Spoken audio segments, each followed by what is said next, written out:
I am going to try and recap over a year of our life in a few minutes. Hey everyone, my name is Marla. It's been almost a year since I've shared a video here on YouTube. I have a reason for it and I'm going to dive into it in this video. For those of you who've been following me for a while, and also for those of you who are new, I have 4 kids. I had my first 3 kids under 3 years, but they're older now. So there's a 10-year-old, an 8-year-old, and a 7-year-old. And then I had about a 6-year, 5.5-year gap, something like that. And then I had a baby again. And my baby that I had is now 2 years old. He turned 2 on Sunday, and life has been absolutely wild. There was no choice but for me to just not film content for many reasons. I'm gonna share them all with you here and what's been happening in our life, because there's been so much to just dive into. I wanna say with my son, the last time I made a video, maybe it was like his 6-month update or his year update. I don't remember. He had a lot of health complications, which I'll get into. And because of that, life is just so different than I thought it would be. I haven't had time to film. I'm gonna explain look at this crazy hair too. I'm gonna explain what we've been up to and give you a breakdown of what our schedule is like, so you have a better idea of what's going on. We are homeschooling this September, which my older boys were in private school, my younger kids were home. Now they're all gonna be home again. I'm gonna explain all of it. So we're gonna just go step by step into what's been happening over the past year. I probably forgot so much of it, and I don't even know how to lay out this video because there's been so much happening and I don't even know what to share and what not to share. But before I do, I'm gonna start within the beginning of last year. But before I do, while it's on my mind, follow me on social media. My Instagram is Holistic Homeopath with a W. It's linked down below. I share a lot of health stuff there, but every day in my stories, I'm sharing my day-to-day life, behind the scenes, what we're doing, what we're up to. So if you want to stay up to date with where we're at, what's life like with 4 kids, all of that, follow me on Instagram. I share a lot there. And also I have a podcast, which I'll link down below. It's a health-centered podcast because I'm a holistic nutritionist and homeopathic practitioner, but I share a lot of what's happening in our personal life. I actually made a whole episode a couple months back talking about how I'm doing postpartum, which is not great. So if you're interested in hearing that, I'll link it down below for you, and you can check out my other episodes just if you want some more content from me, because YouTube has obviously not been steady. I also don't have content monetized on YouTube. I got demonetized, so I'm not making any money by posting to YouTube, which makes it a lot harder to find time to fit into it, since I only have so much time in my day to work and earn. All right, that's all out of the way. Let's get to it. So we celebrated my son's 2nd birthday on Sunday, and it was so bittersweet for me because let me tell you, this little guy has been such a challenge for us. We love him to death, but there's been so many complications with him, and we have not been coping well, I'm gonna be honest. So grab a drink. I've got this very cinnamony tea here because we're gonna be spending a few minutes together, and I hope that you guys make it to the end of this video. But let's go into story time. So if you followed any of the old videos the past year, you'll know that my son was born with many health complications. I won't get into it here because it'll make the video too long, but go watch my older videos. I go all into it over the past year. Well, up until a year ago, I don't know if I shared this on YouTube, but the start of last year, or getting into the start of last year, my son had a horrible anaphylactic reaction. And I'm actually gonna back up a few steps. So we went to an indoor playground. My son had eczema, and one of his cuts were they were open, one of his eczemas were a little bit cracked in the skin, and he was playing, and anyway, he ended up getting a staph infection from this indoor playground that ended up spreading severely to his scalp, which he doesn't have eczema or anything on his scalp, but that's kind of where it went. It also triggered a really bad ear infection, which was recurring and really aggressive. And because of his eczema and his other health issues, his immune system is very weakened, and his gut health is really bad, and it's something we were working on, but you only can do so much so soon with a baby because they can't take a lot of supplements and stuff. Anyway, so he had really bad gut health, he had a lot of immune issues, and then he ended up contracting staph, which also triggered an ear infection, and at the same time his body's trying to deal with his eczema, so his body was not coping well, and he ended up getting in a very aggressive form of staph. It was actually an antibiotic resistant staph. And at the same time, his ear infection was recurring. So we took him to the doctors and he needed antibiotics at this point. It was really severe. His ears were bleeding. They were oozing so much goop.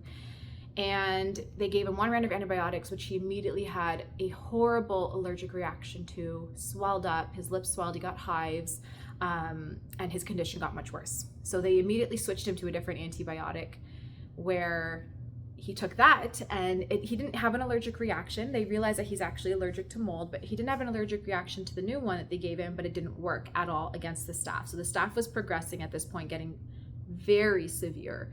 His ear infections were so severe, we were worried about hearing loss. He was screaming all the time. So they gave him a third round of antibiotic, which also did not help. It just was not aggressive enough against the infections that he had. So then I decided, like, that's it. I'm taking stuff into my own hands. At this point, he had 3 different rounds of antibiotics, which were really aggressive on his gut. So he was vomiting, he had diarrhea, he was screaming in pain. And I didn't want to try any more antibiotics, thinking like, at this point, they even told me we don't have a lot of really strong ones left to offer him. And I saw his health declining the more he took antibiotics. So I decided, since nothing's working anyways right now, I'm gonna give him natural stuff and we're gonna just try things on our own. And I kind of wish I did that at the beginning. I kind of panicked because for him, I knew that like his immune system was really weak. And when I saw that the staph was spreading really quickly, I thought maybe it is antibiotic resistant. I thought maybe it's not a good one. And anyway, so I kind of was like, let's just give him the antibiotics, be safer than sorry, and I'll fix his gut health later. But it ended up causing a host of issues. Long story short, he got so severe. I took, being a practitioner, I took it into my own hands. I did immune modulation with him. We did a bunch of stuff. We ended up being able to reverse everything naturally and get hold of the staph, thank God, and clear his ear infections. However, the damage that the antibiotics had done to his gut was so bad that they actually caused him to have really high levels of IgE, IgM, and IgG antibodies, which happens when you take antibiotics and when you lose your IgA antibodies. I don't want to make this a health video, so I'm going to just not talk anymore about that. But long story short, you're really susceptible to forming food allergies when you have eczema, when you have really bad gut health, etc. That's oftentimes why kids with asthma and eczema have food allergies that are anaphylactic as well.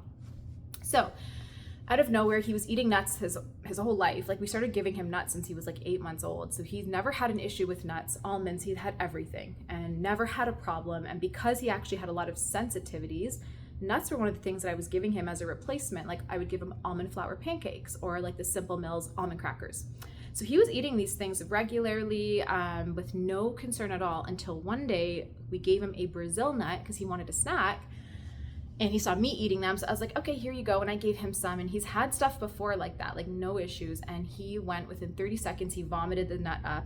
And then we just saw like literally he started scratching his hands. They were swelling and red was spreading. And his mouth was like literally within seconds. Like it's not an exaggeration. The reaction he had was at the hospital. They said it was the most severe one they've ever seen. Like, they've never seen one more serious than his, because of how quickly his body was reacting to it. Clearly his body was not happy after the antibiotics and everything, and it was just so heightened. His immune system, his histamine, everything was heightened. So we rushed him to the hospital. We actually drove him because the ambulance would have taken too long and we don't live too far from the hospital. So we drove him, got him there in time. They gave him a ton of steroids, Rupall, they gave him the epinephrine and all the other things that he needed, and he was okay after that. But that's kind of what was like a good chunk into our year. That's what we were dealing with, was his aggressive staph, his really aggressive ear infections that were recurring. They kept coming back for several months, bleeding out of the ears. They were saying at one point he was going to need tubes in his ears, and I was like, we don't want that. So thankfully we got it under control naturally, but that was something that was planned. And during all this, his eczema was getting really bad from the antibiotics. So poor guy was just suffering like very bad. And then after the food allergies, we had to completely do a whole flip in our house because I'm gluten-free. So a lot of the stuff that I eat is nuts. So we just had to really revamp everything. Through all of this, he didn't start sleeping through the night until a couple weeks ago. So he would scream 99% of the night. And I don't know if it was because he was itchy, because, he wasn't feeling well. I don't know. He would be happy if we took him out and played with him, but we're like, we're not doing that when you're a year and a half and it's the middle of the night. But it became very challenging because I was getting to the point where like I would be driving and I'd be passing out in the car. Like, I couldn't function. I was so tired. So that's kind of what's been happening with him. As of right now, especially the past few weeks, he's sleeping through the night, finally. If he does wake up, he cries a bit, we leave him, he'll go back to bed. He is climbing out of his crib though, so we have to get him into a toddler bed. He's a really big 2-year-old. I'm gonna try to insert some video clips or photos of him at the end of this video. He is at the splash pad, which is why I actually can film for the first time, and I'll talk more on what our life is like right now.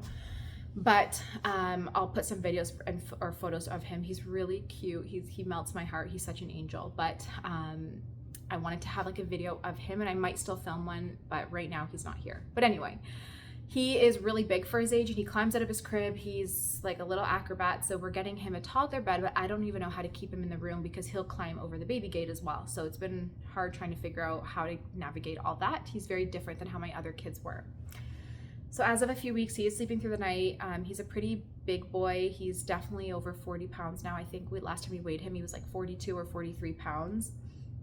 And he wants to be held. He's like my glue, or he's glued to me. Like he won't ever want to leave me. So I'm holding him all day, every day, which has also been really exhausting.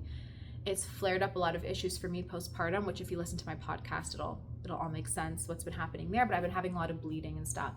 So that's been a challenge, holding him and not letting him put me down. If I put him down, he just screams. I can leave him for a while, but he'll scream for hours, and it just like, I can't handle that. So anyway, it's been hard. He's just, he's very attached to me. So it's hard for me to work. And for those who maybe you know or you don't know, I run my own full-time business. It's our primary source of income. So it's not something that I can just not do.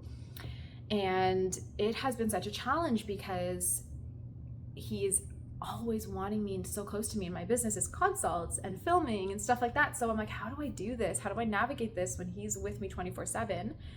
And I don't have childcare. I don't have in-laws here that can help. And my family, my parents that are here, they have a ton of other grandkids, and they're working and they're busy. So I don't get like a whole day of, someone just taking my kids so I can work. If I do get help, it's like an hour, maybe once every couple weeks for like a date night. But the average, like week by week, I'm with them 24/7. So it's really, really hard for me to work, for me to get anything done. And that's why I haven't filmed. I don't have a spare minute above those couple little bits of time I get here and there to do a quick consult or something like that. So filming was just it was not an option. No matter how much times I wanted to put content out, making a list of things I was gonna film and get out and milestone videos and stuff, and I physically could not do it, which really broke my heart because I love this channel and I am going to be revamping it, especially in September. We are homeschooling again. I'll circle back to that. But my husband also started a new business. Sorry, I'm kind of jumping from points here because there's so much to share, and I'm just trying to remember of like what I need to tell you guys and where we're at. So bear with me. But my husband started a new business. He opened up an art gallery, and that has been, before that he was working from home with like art auctions and stuff. And it was nice because we were both at home and we would tag team off each other with help with the kids. So if I needed to do consults, he would take them. If he needed to do stuff, I would take them, and it worked really well. And we are a 1-car family. We are trying to live, very modestly. We don't have a huge income. I mean, we do okay, but with high inflation, with 4 kids and, high business expenses, which is killing us, you're not left with very much. So we are trying to live very modestly, and that means 1 car for us right now. And so having him at home was really nice because we could share the car. Like, it's not like one was taking it out all the time. We shared the kids. It was really great. But since he actually opened a physical location, he has been about 4 days a week, sometimes 3, but they're very long days, like early morning to late at night. He's been taking the vehicle and he's been at work. So it's been even more challenging for me because he's not around now to like as much to help with the kids and take them out of my hair. So I'm like, well, I can't film. I can barely work. I had to cut back on clients. I had to do a lot, of readjustment with life in order to just get through my day. And the thing is my little guy, when I compare him to my other 3, I'm gonna get comfy here. Oh, I'm like sweating, so my hair is just frizzy. Don't mind everything. But when I compare him to my other kids, I'm like, I had 3 kids under 3. I had like a baby who was like 3 months old. I had like 11-month-old, or sorry, at that point he would have been just over 12 months. I had like a 2.5-year-old, all on me. They were all in diapers, all on bottles still. And I took them everywhere. We went shopping, we went to parks, we went to restaurants. They were so easy to manage. 3 babies, okay? I can't even handle my one guy. And that just goes to show how much more challenging he is than my other 3. He is high energy like I've never seen before. Like, he's in a great mood if you're giving him that attention and chasing him and playing. As soon as you turn your gaze or you are not giving him that attention for a few minutes, it's like all hell breaks loose and he gets so grumpy, and like, it's just been a lot. And so I'm holding him all the time, and he's so intelligent. Like, when he was 1.5, he knew his whole alphabet. He learned some colors. He could count to 20. He was speaking in sentences. He was an early walker. Like 8 months he was sprinting. Like, this kid was ahead on everything. He blows my mind at how smart he is. When he comes and says things to me, I'm like, there's no way a 2-year-old can do this. And I have 4 kids, so I'm kind of comparing him to my other kids who were also ahead of like the curve, and he was still like way ahead of them. So I'm like, he's so smart. He's an incredible human, but boy, do you need high energy for him. So it's just been like very difficult. I've not been doing well. Like, I have not been coping. I've been having panic attacks again. I am like in tears 80% of my day.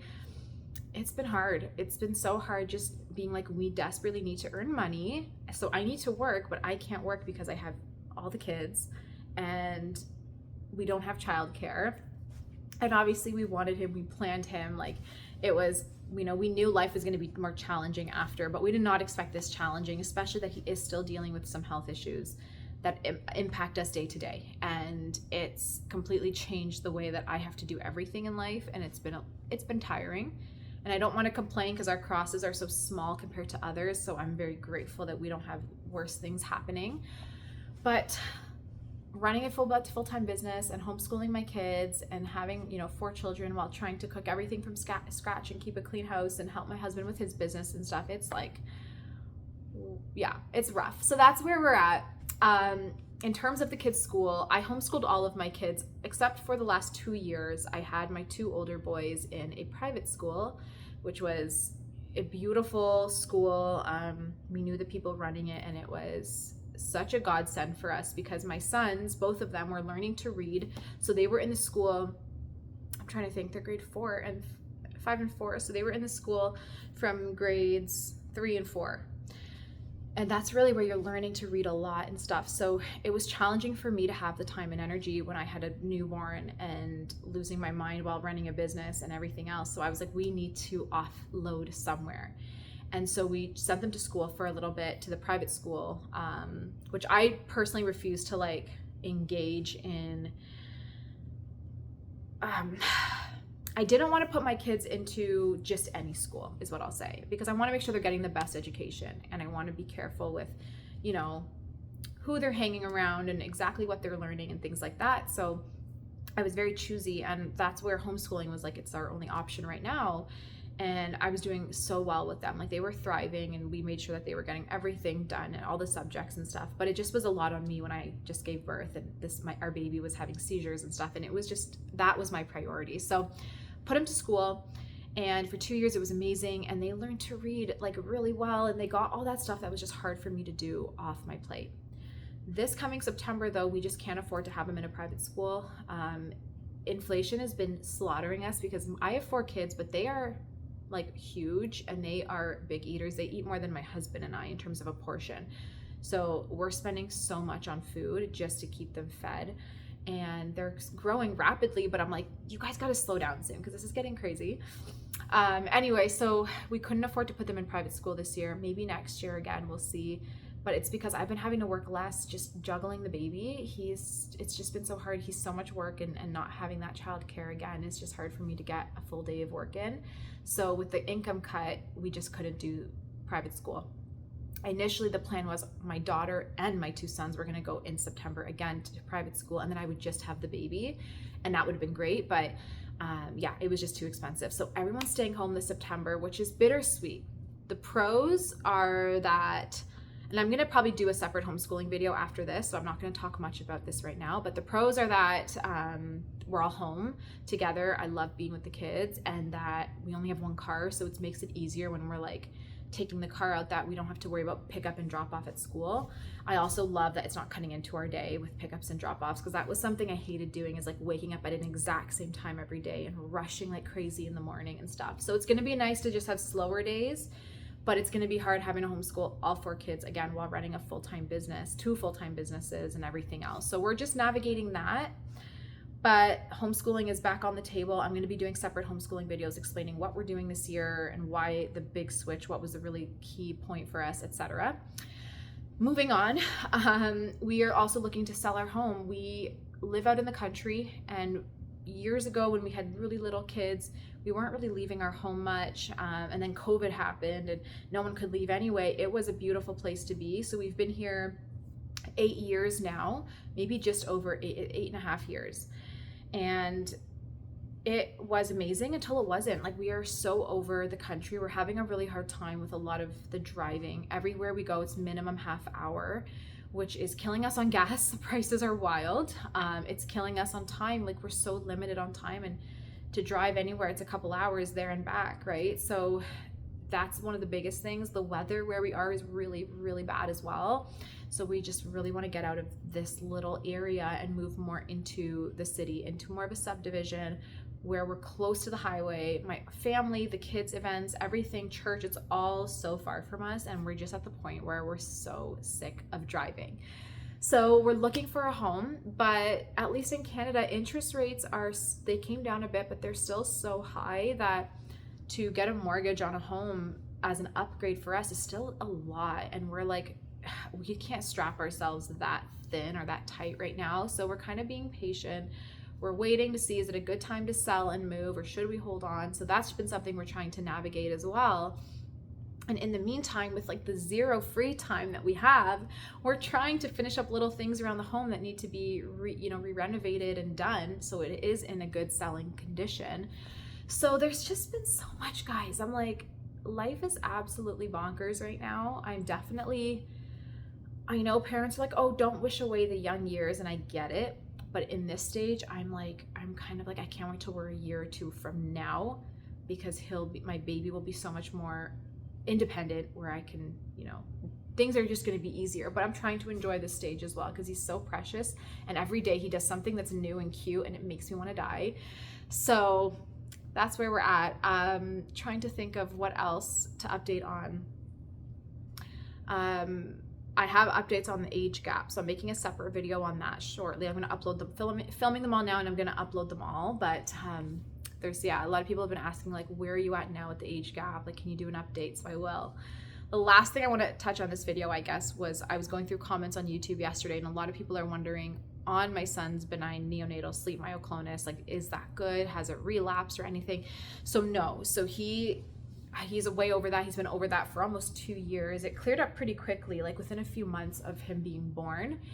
And it's not something that usually would relapse. I did remember the doctor telling me at McMaster, he said that kids who do have this really rare, sleep myoclonus sometimes do form epilepsy, like full epilepsy in the future, which I'm hoping is not the case. And I've been taking care of his brain health so much with healthy fats and fish oil and making sure we're watching heavy metals and stuff like that. But we'll see how it goes. I'm just hoping and praying that everything works out well. But so far, he has not had any relapses or issues with that. So he's doing so well. Like, if you watch him, like, everyone that sees him, they're like, he is such a healthy and happy boy. He's like, his energy, you can just tell he's thriving, which is so good, and I'm so happy about. One sad thing, guys, as of exactly 8 days ago, he no longer is on the bottle. He used to always take just like 1 bottle a day when he would go to bed, and it was so cute because he calls it Bubba, like we would call it Bubba. But then he started saying Bubba bottle. I don't know why. He just added when he learned how to say bottle, he just added that to it. So he goes Bubba bottle, and it like broke my heart because he's looking for it around the house.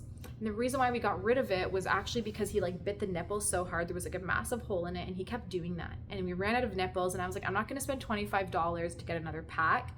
Since you're 2 years old, let's just say goodbye. But I didn't really tell him. I kind of just put the bottle in the cupboard, threw the nipples out.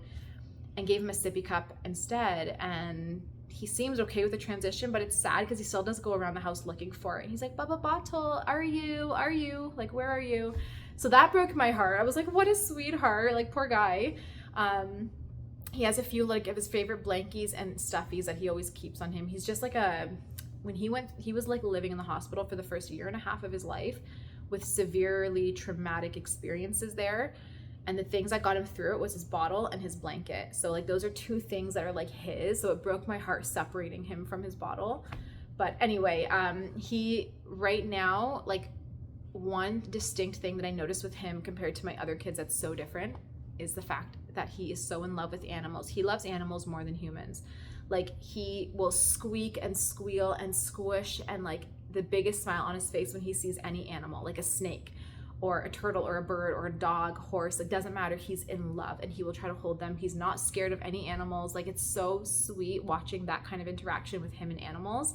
So that's really sweet. And he's really into trains right now and dinosaurs. So he's in a cute phase.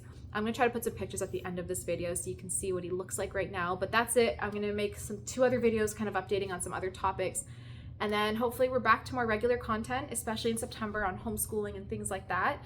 One last thing, schedule for me, especially so if you wanna start expecting content, I'm not making promises on when anything's getting released, but if content would be released, it would be Monday, Tuesday, or Wednesday. Those are my work days where my husband is home to help with the kids and homeschool. However, as of September, everyone's gonna be home.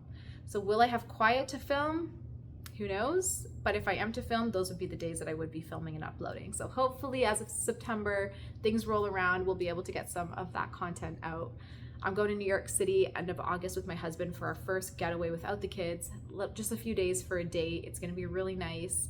I'm excited for that, and then it's back to school for us. I hope everyone's doing well. I'd love to know how all of you are doing, so comment down below. Let me know what's been happening in everybody's lives, where everyone is at, how many kids you have, anything you want to share. I'd love to know. I love reading your comments. Have a beautiful day, and I'll talk to you in the next video. Bye.